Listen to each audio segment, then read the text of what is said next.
I became patron of Dyslexia North East, and quite how that happened, I have no idea. I can't remember.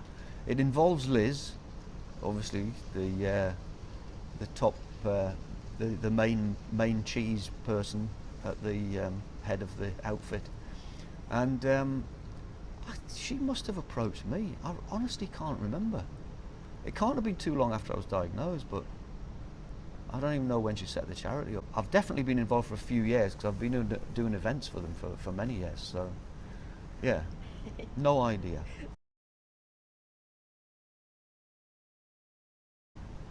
Well, mainly what I do is arrange fundraising events.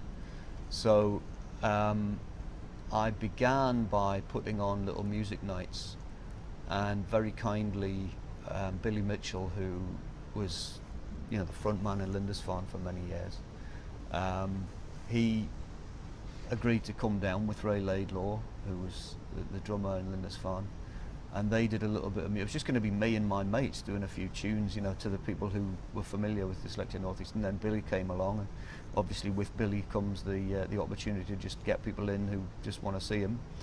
So since then, I've done a few music events, and we've also done a couple of comedy benefits as well.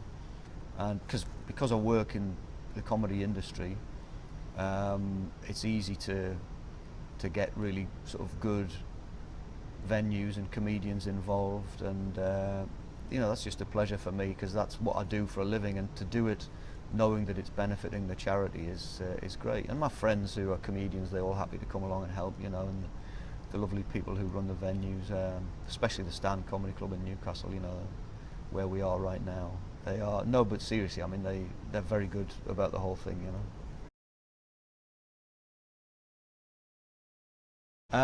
Well, we did an event in March of this year. I think it was in March. No, it was the 1st of April of this year. And Billy came along, as he does, which was brilliant, Billy Mitchell. And I was kind of a bit worried about it because I had this idea initially, oh, our music events have gone really well. I'll try and book one a bit bigger. And my friends at the Clooney said they would give us the venue, and it was all arranged. And then I started thinking, this is too big, and nobody's going to turn up. And by the time it actually happened, there was just some brilliant things happened, because my cousin's band came down, and I mean they're amazing to see anyway because it's like two generations of the same family playing in a three-piece band. It's fabulous. And young Daniel's so talented.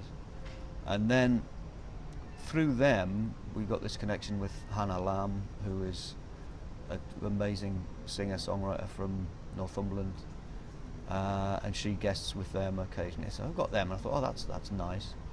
And then the Hoodlums, who I know, they played at my birthday party a couple of years ago. They're good friends of mine. They came down and they let me play drums with them. Very foolish.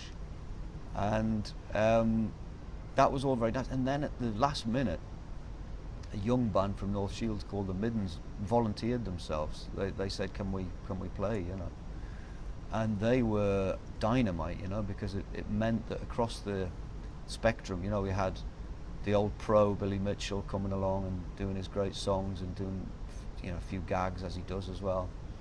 And then, we had the mid-range band of, that went across the age spectrum. And then we had the young talents in there as well, and it was just great fun. So that was the one. That's been the most fun so far, and that's what you want, isn't it? You want the most recent thing you've done to be the best. So, I think that there's a lot to be said for never being too confident about how things are going to go, especially because I have to remind myself that I've been involved in live performance since I was a teenager. And I know these people who run the venues, I know the people in the bands, I've got good contacts on social media, I've got good contacts in the local press, and I'm sort of able to push all of those buttons, but I'm still not confident that anyone will turn up to a gig, So it means that right up the last minute you're still pushing, And the place was rammed, it was great. Yeah.